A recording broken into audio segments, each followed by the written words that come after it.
Guys, welcome to Kids Church this week. I'm so excited to continue our theme. We've been learning over the past few weeks how friends love one another, how friends build each other up, and how friends encourage one another. And this week, we're going to learn about how friends forgive each other. The story this week is about Jesus, Peter, and John, and it can be found in John, the book of the Bible. So Peter promised Jesus that he loved him and that he would follow him for the rest of his life. But between that time, the night before Jesus died on the cross and the next morning, Peter actually ended up denying Jesus 3 times.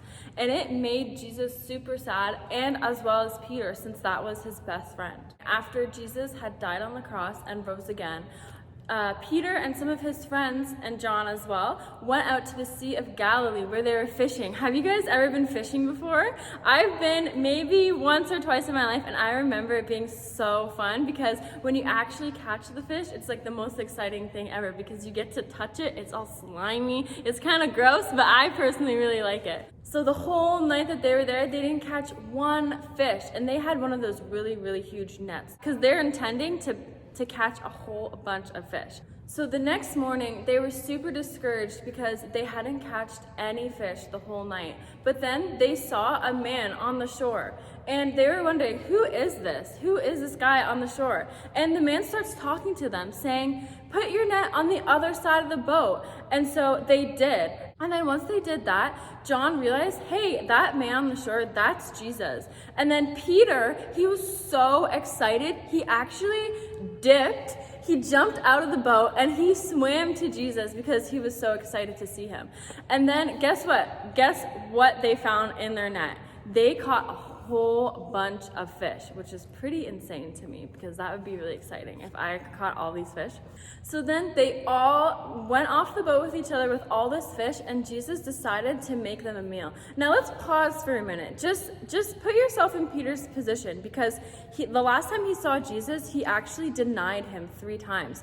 But now Jesus is making a meal for them. It's a bit confusing, and I would feel super horrible if I was Peter in this situation, but he was so excited to see Jesus in this moment. And in this moment, when they were eating together, Jesus asks Peter, "Do you love me?" And Peter says yes. And then Jesus says, "Well, then feed my sheep." And this was a representation that Jesus actually had forgiven Peter for what he had done. And he had moved on from the situation, and he told Peter to feed his sheep. So Peter had denied Jesus 3 times. And what that means is that Peter pretended that he actually didn't know Jesus. And in this moment, when Jesus said, "Feed my sheep," he actually gave Peter 3 chances to tell him that he loved him again. When Jesus said, "Feed my sheep," that means that he wants Peter to go out and tell the church about Jesus. So the whole point of this story is that friends forgive one another. Now, I don't know if you remember, but at the beginning of the story, Peter and Jesus are best friends. They're best friends, and Peter still made a mistake in their friendship, but Jesus decided to forgive Peter. And that's kind of encouragement for us to forgive each other and to forgive your siblings, to forgive your friends. I have a story for you guys. I remember when I was in grade 5. So you're probably like, how old are you in grade 5? Like 8 years old? 9 years old? 10 years old? Yeah, I was probably that age. And I remember I had a friend, and she was my best friend. It was exactly like this story about Peter and Jesus. They were best friends. And I remember one day she told me that she didn't want to be my best friend anymore. And that made me really sad because she was my best friend throughout all of elementary school. And then I had a choice. You see, I had a choice. Do I forgive her, or do I move on and hold this bitterness and anger against her? And I actually decided, I'm going to just forgive her because that's okay. And life happens, and, you can't really move on unless you forgive someone. So I chose in that moment to be the bigger person and just to forgive her. So in this situation with my friend that didn't want to be my best friend anymore, I could have chose to hurt her or spread a rumor about her around my school, but in that moment I decided to forgive her. And what that looked like was praying for her. And even in that situation, if you're in a similar situation like that, it may not be a good idea or a safe idea to continue to hang around that person or continue to be hurt by that person, because in the story, Jesus never said that what Peter did was right. So if you're in a similar situation, you can always forgive them, but you can do it from a distance. You can pray for them. You can love them from afar. And that's what forgiveness looks like.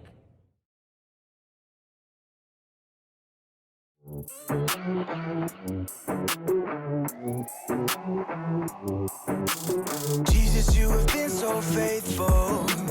Jesus, you have been so true. I will be forever thankful, 'cause I never had a friend like you. Help me to be who you've been to me, to everyone I see. Let us love one another with a love like no other yet. That's the way you love us, God. Never turn away, you are with us every day, yeah. That's the way you love us, God. Your love has always been beginning to end. There's never been a better friend. So let us love one another with our love like no other, yeah. That's the way you love us, God.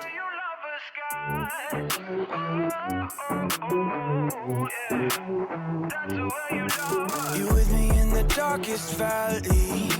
You with me on the mountaintop. I'm thankful that you never leave me, and that your love will never stop. Help me to be who you've been to me, to everyone I see. Let us love one another with a love like no other yet. That's the way you love us, God.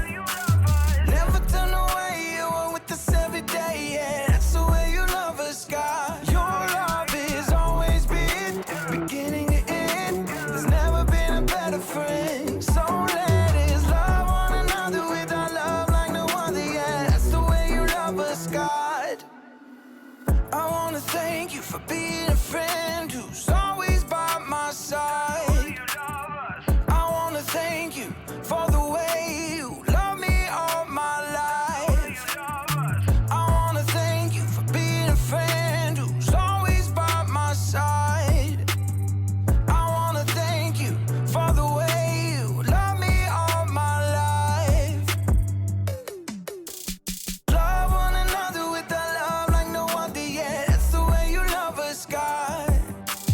Never turn away, you are with us every day, yeah. That's the way you love us, God. Your love has always been beginning to end. There's never been a better friend. So let us love one another with our love like no other, yeah. That's the way you love us, God.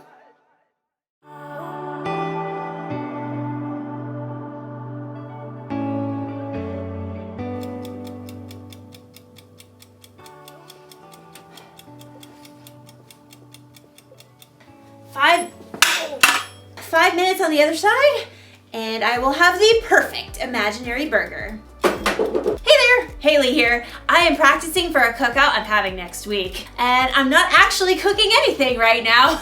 I'm inside. That would be a cook-in.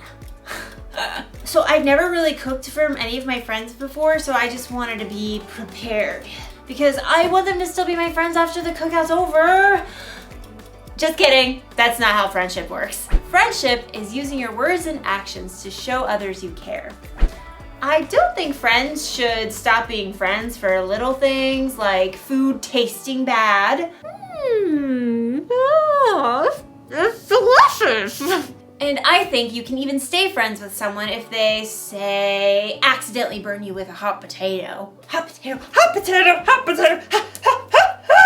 Friendship can last through most anything, unless a friend makes fun of my hat, then it's over. Oh, time to flip an imaginary burger. Woo! Today's story is about a time when one of Jesus' friends did something really bad. Jesus could have flipped out. But he didn't do that. He didn't do that. I'll see you soon. Oh, let's see. Can't turn the camera off with the mids. Sorry. Inspired by the book of John, chapter 21, verses 1 through 19. Peter hauled in the knotted net yet again as the first light of dawn gleamed in the eastern sky. Empty. Not a single fish all night. Thomas shook his head. I doubt we'll catch a thing before it's time to take the boat in. John studied Peter thoughtfully. Peter, you didn't really want to catch fish anyway, did you? You just wanted to get out in the boat and do something normal. Peter shrugged, but he knew John was right. Over the past few weeks and months, everything in his life had turned upside down. First, Peter had shown the courage to speak the truth about his friend Jesus. You are the Christ. You are the Son of the living God. Many people wanted to make Jesus king, even though the religious leaders hated him. The day before Jesus was killed, Peter had promised Jesus that he would follow him anywhere, and even give up his life for Jesus. But that very evening, Jesus was arrested. Peter was so scared he told 3 different people he wasn't Jesus' friend. I don't know that man. Peter felt sick about what he'd done, especially when Jesus was nailed to the cross and died. But then he returned to life. He appeared to his friends. It was amazing, incredible. Everyone was excited beyond belief. Except Peter must have wondered. Is Jesus mad at me? Am I still his friend? Does he still love me? Now Peter found himself in the boat, trying to figure it all out. His fingers tightened on the wet rope as he prepared to cast the net one more time. As he glanced over on the shoreline, he saw a figure standing there. Friends, don't you have any fish? Nope, not one. Throw your net on the right side of the boat. There you will find some fish. The 7 disciples in the boat exchanged glances as Thomas laughed. I seriously doubt it. You guys have anything better to do? Let's give it a try. Together, the men heaved the heavy wet net back into the sea on the other side. Hey, I think we got something. Bring it on in. There's 1 fish. 2 fish, A red fish. a blue fish, and another one, and another 10. Whoa, need some help here. The net was so full of fish, they couldn't haul it into the boat. They began towing it to shore. John gaped at the man still standing on the beach. It's the Lord. Excitement raced through Peter's veins. He was about to see Jesus again. But just as quickly, guilt gnawed at his stomach. Facing Jesus meant he had to face how he denied knowing Jesus. But it's Jesus. I've got to see him no matter what. Grabbing his coat, Peter jumped out of the boat and into the water. He half ran and half waded to the beach when he discovered that Jesus started a small bonfire. Fish and bread were already toasting over the flames. He's God's son and he's making breakfast for us. Jesus smiled at Peter. Bring some of the fish you have just caught. Yes, Lord. Peter ran back to the lapping water to help his friends haul their fish to shore. 153. You counted? Don't doubt it. Jesus gestured to the disciples to join him around the fire. Come and have breakfast. As the disciples gathered, Jesus offered them bread to eat. John whispered to Peter. This is what he did when we last ate together at the Passover meal. When breakfast finished, the disciples rose to take care of their fish. Peter found himself walking beside Jesus. There were so many things he wanted to say, but he couldn't find the words. Simon Peter, do you really love me more than these others do? Peter swallowed hard. Surely Jesus knew what he felt. Yes, Lord, you know that I love you. Feed my lambs. Peter remembered how Jesus would compare people to sheep in his stories. Peter, do you really love me? Lord, you know that I love you. Take care of my sheep. Sheep? People. Peter waited in his mind. Jesus must be telling Peter to take care of the people who had followed him. Peter, do you love me? Lord, you know all things. You know that I love you. Feed my sheep. Just as Peter denied knowing Jesus 3 times, he now confirmed 3 times that he loved Jesus. What's more, Jesus wanted Peter to go out and share that love with others. He's forgiven me, even after what I did. Peter, things are going to get even more difficult for you. You are going to be led places you do not want to go. Peter slowly nodded his head. He was willing to do anything Jesus asked of him. Follow me. Yes, Lord, I will. Because Jesus had forgiven him, Peter was now free to share the love of God with those around him. without carrying around a heavy load of guilt.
Okay, so picture this. You have a best friend. You do everything together. You eat together. You play games together. You tell each other everything. And then when your life gets really hard and you need your friend there the most, your friend pretends she doesn't even know you. That's not cool, friend. Wouldn't that make you so mad? It would make me want to say goodbye to that friend forever. But Jesus didn't do that when Peter pretended not to know him. Instead, even though he must have felt so hurt inside, Jesus forgave Peter. Now, I know what you may be thinking. It was pretty cool for Jesus to forgive Peter like that. It was. But guess what? Jesus forgives you and me like that too. Anytime we mess up, we break a rule, or we do something we know is wrong, Jesus forgives us. That's because he loves us so much, and because our relationship is more important to him than our mess ups. That's why the one thing to remember today is this. Friends, forgive one another. Jesus forgives us, so we should forgive others. Our friendships should be more important than our mess ups. I'm not saying it's easy to forgive. It's not. You're going to need God's help, but get this. When you choose to forgive, it can help you feel better inside. It can help your friend feel better inside, and it'll make your cookouts way more enjoyable. Speaking of, this imaginary corn is almost done roasting. Oh, look at that. Oh, what? Oh, this is gonna taste so good when they're real. Goodbye, everybody. Oh, again with the mitts.